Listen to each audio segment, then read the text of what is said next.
Dans la petite ville de Millersville, située quelque part entre la poussière et les champs de maïs, le temps semblait se plier à la volonté des anciens. C'était un endroit où les saisons s'écoulaient lentement, sans hâte, où les journées s'étiraient dans une paresse presque tangible. Millersville n'apparaissait sur aucune carte touristique et n'avait que peu à offrir à ceux qui n'étaient pas nés ici. Ceux qui y vivaient étaient souvent les mêmes depuis des générations, un enchevêtrement de familles ancrées dans la terre et les traditions. Les visages étaient familiers, les histoires connues de tous, et les regards souvent méfiants envers ceux qui, par accident ou par choix, s'aventuraient dans cette ville oubliée. Les habitants de Millersville avaient un amour particulier pour la routine. Les ruelles étaient désertes après 17 heures, les boutiques fermaient tôt, et le Joe's Café était l'un des rares endroits où les gens se retrouvaient pour échanger des nouvelles, pour parler de la pluie et du beau temps, mais aussi pour faire circuler des rumeurs. Le café, une institution locale fondée dans les années 50, avait les murs usés par les années, mais son charme résidait dans son immuable odeur de café fraîchement moulu, de viande grillée et de poussière. On y servait des plats simples, des steaks, des frites, et le fameux Apple Pie qui avait fait la réputation de l'endroit. Là, les conversations se mélangeaient avec la musique country qui jouait toujours en arrière-plan, comme si le lieu était figé dans une époque révolue, un moment suspendu où le temps n'avait plus d'emprise. Au fond du café, Frank Miller, un homme de 55 ans aux épaules larges, aux cheveux grisonnants et au regard dur, était une figure presque mythologique. Ancien militaire, Frank avait quitté l'armée après une trentaine d'années de service. Il avait l'habitude de faire sentir sa présence partout où il allait, sans jamais prononcer un mot de plus que nécessaire. Il croyait fermement que le monde était divisé en deux catégories, les forts et les faibles. Et, selon lui, il faisait partie des premiers. Sa complice fidèle, Doug Travis, avait grandi avec lui dans cette même ville. Doug était plus discret, mais tout aussi ancré dans ses convictions. Propriétaire d'un garage, il avait consacré sa vie à réparer des voitures, mais plus encore à maintenir une certaine vision de la société, fondée sur des principes rigides et une méfiance constante envers l'inconnu. Les deux hommes étaient les témoins d'un monde qui ne changeait jamais, un monde qu'ils appelaient leur propre havre de vérité. Ils avaient grandi à l'ombre des églises, dans la chaleur des barbecues d'été et des matchs de football. Millersville était leur royaume, et ils en étaient les gardiens. Leur humour, rugueux et parfois blessant, n'avait pas d'autre but que de préserver l'ordre qu'ils connaissaient, ce système simple et figé qui les entourait. Ce matin-là, le café semblait encore plus tranquille que d'habitude. Les clients réguliers étaient absents ou assis dans leurs coins habituels, plongés dans des discussions insignifiantes. À l'extérieur, une pluie fine tombait, collant aux vitres du café et enveloppant la ville d'une brume humide. Les arbres, dénudés par l'hiver, se balançaient lentement sous le vent. Et, comme souvent, la radio diffusait de la musique country, presque comme une caresse pour les âmes fatiguées des habitants. Soudain, la clochette de la porte tinta, brisant les silents feutrés du café. Elle entra. Pas de grands gestes, pas de regard curieux.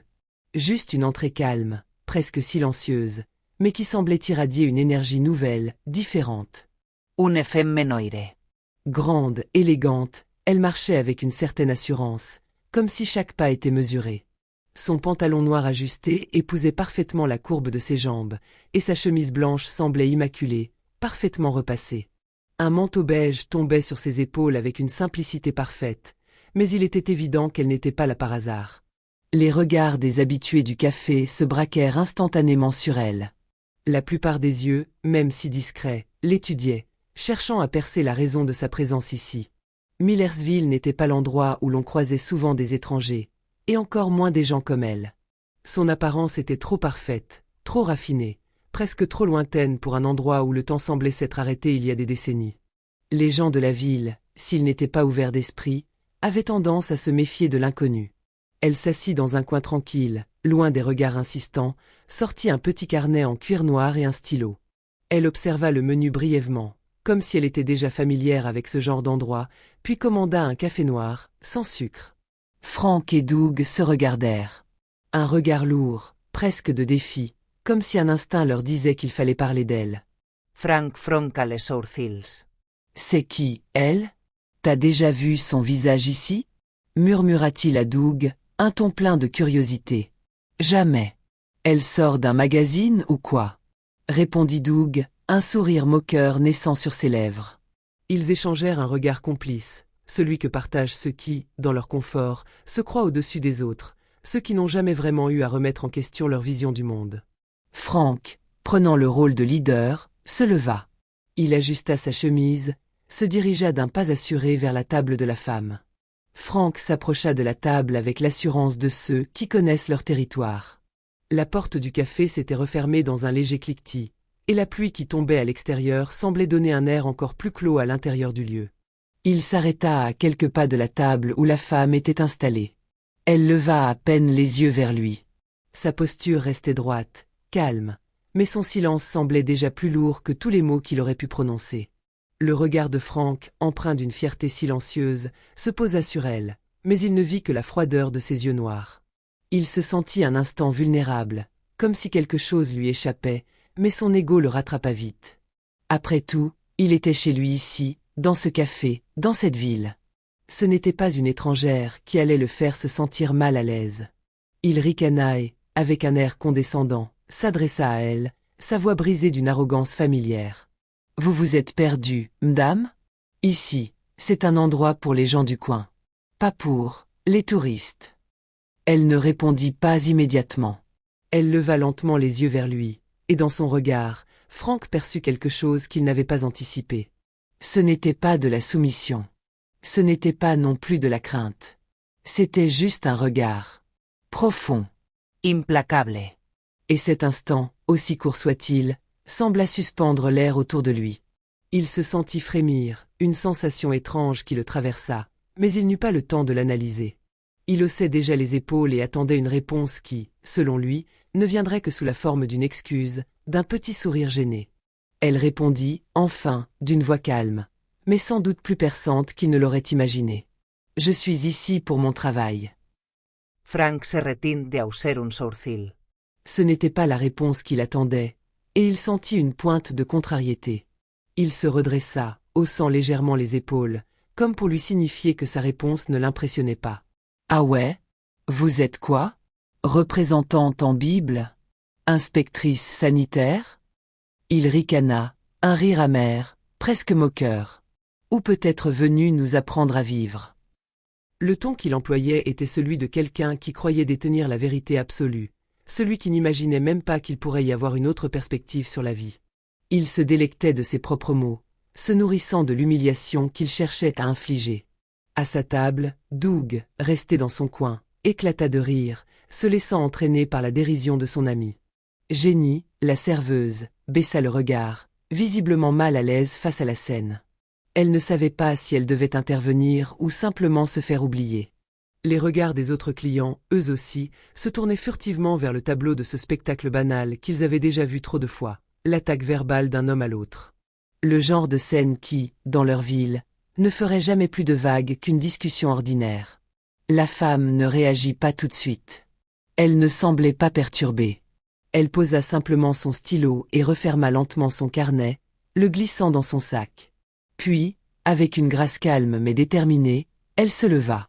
Les mouvements lents, mesurés, donnaient l'impression qu'elle contrôlait parfaitement chaque seconde, chaque geste. « En fait, je suis ici pour une enquête. » Sa voix était posée, mais une force, presque imperceptible, y transparaissait.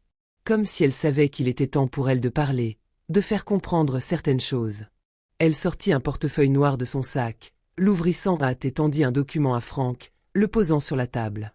Il s'arrêta dans son élan, ses yeux fixant le badge officiel. L'impression qu'il venait de recevoir un choc brutal, un coup de massue, le fit hésiter pendant un instant. Il n'avait pas prévu cela.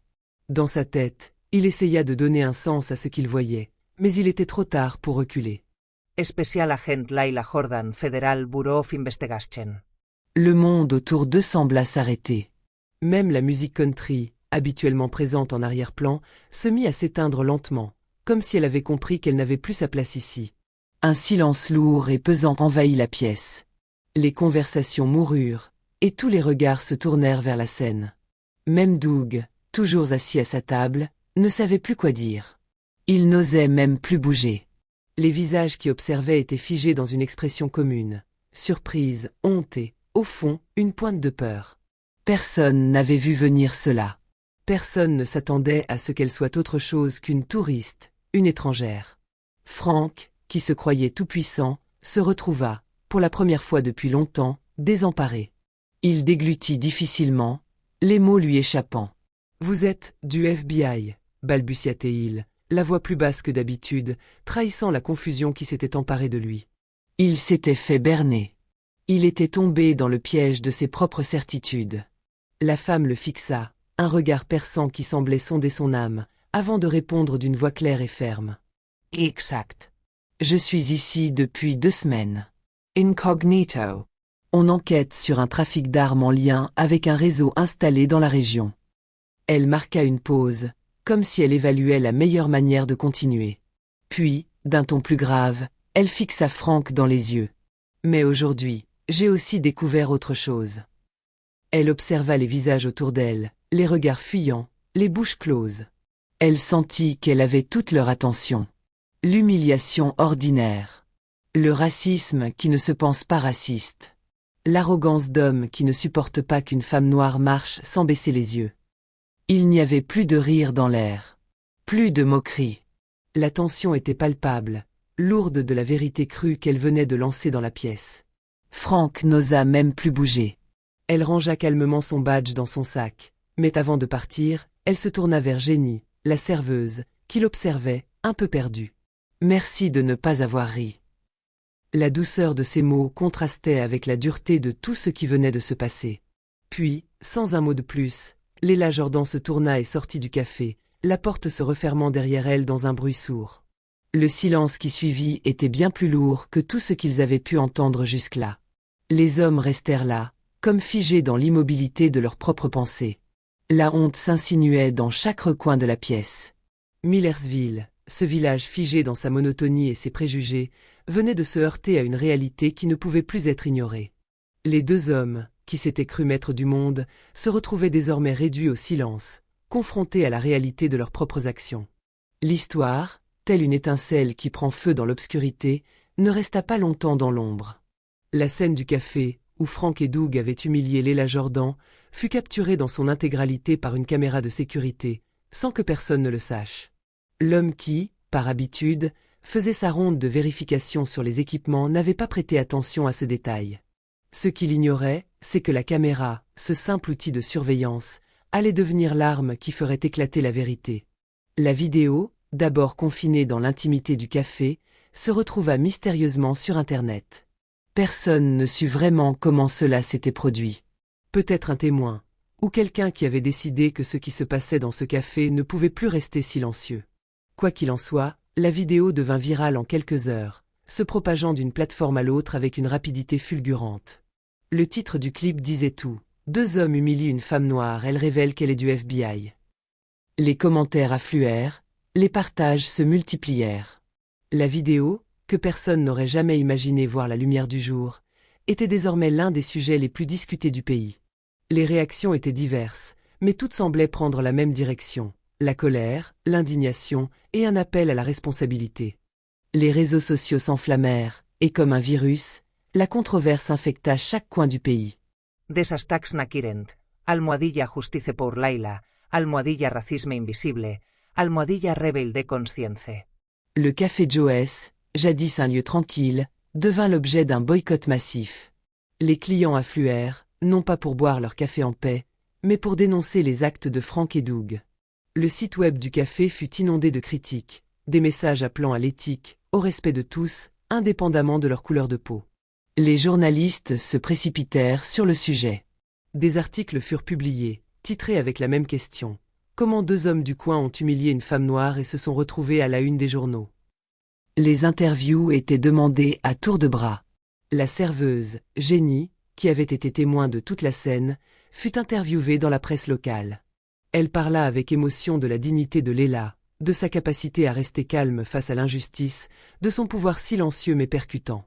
Elle se souvint de la manière dont la femme, après avoir tout révélé, n'avait pas cherché la vengeance. Elle n'avait pas haussé la voix. Elle n'avait pas provoqué la violence. Elle avait simplement énoncé la vérité. Les conséquences ne tardèrent pas à se faire sentir dans la petite ville de Millersville. Frank, qui avait longtemps occupé une position d'influence en tant qu'ancien combattant au Conseil des Anciens, perdit son poste. Il ne fallut que quelques jours avant que son passé ne soit remis en question. L'opinion publique, jusque-là indifférente, se réveilla. Doug, quant à lui, vit son garage déserté. Les clients qui autrefois se pressaient pour faire réparer leur voiture commencèrent à l'éviter. Les gens ne voulaient plus être associés à ceux qui, au fond, incarnaient des valeurs qu'ils rejetaient. Mais plus que tout, ce qui brisa Frank et Doug, ce fut la remise en question de leurs propres croyances. Ils avaient été aveuglés par des certitudes profondément ancrées, croyant que leur monde, celui de Millersville, était figé et que rien ne pourrait jamais l'ébranler. Mais l'incident, cette vidéo qui les avait exposés au monde entier, fit tomber ces murs de suffisance et de fierté. Ils ne pouvaient plus ignorer la réalité. Ils ne pouvaient plus fuir ce qu'ils avaient fait. Il y avait une fissure dans leur monde, et elle ne disparaîtrait jamais. 2 mois plus tard, Leila Jordan revint à Millersville, non pas dans le cadre d'une mission secrète, mais pour une conférence publique sur les préjugés dans les petites villes. Elle savait que le changement ne viendrait pas uniquement de l'intérieur de son enquête, mais aussi de la manière dont les communautés réagissaient face à la vérité. Le but n'était pas seulement d'apporter des réponses aux injustices qu'elle avait rencontrées, mais de susciter un dialogue. Elle n'était pas venue pour accuser. Elle était venue pour éveiller les consciences. Elle parla du pouvoir des mots, de la violence invisible des humiliations quotidiennes, et de la nécessité de briser le silence qui entretenait ces discriminations. À la fin de la conférence, la salle était remplie de visages attentifs, certains bouleversés, d'autres gênés. Dans un coin, 2 hommes étaient assis, les têtes baissées, silencieux. Frank et Doug. Ils n'étaient pas là pour poser des questions ou défier les propos de Leila. Ils étaient là parce qu'ils savaient qu'ils devaient être là, qu'ils devaient écouter. Ils étaient là pour confronter leurs propres démons, pour affronter le miroir que Leila leur tendait sans phare. Quand la conférence se termina, Leila se leva pour partir.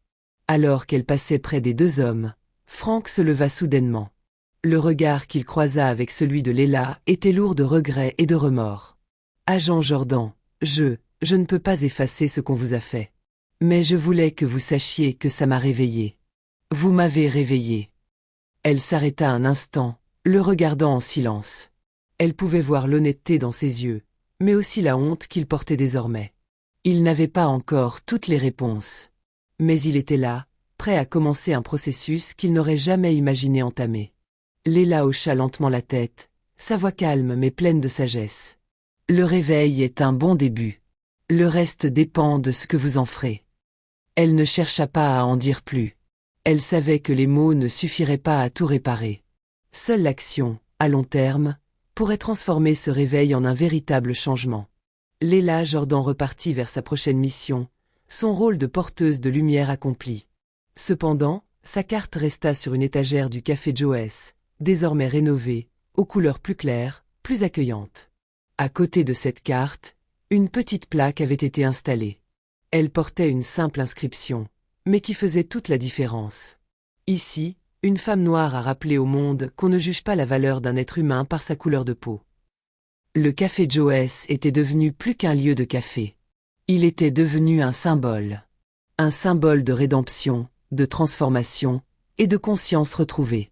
Et parfois, il suffit d'une rencontre, d'un moment précis, pour que tout change. Une rencontre qui ne change pas seulement un homme, mais toute une ville. Le réveil avait eu lieu. Et maintenant, le chemin vers la réconciliation, l'empathie et la compréhension commençait.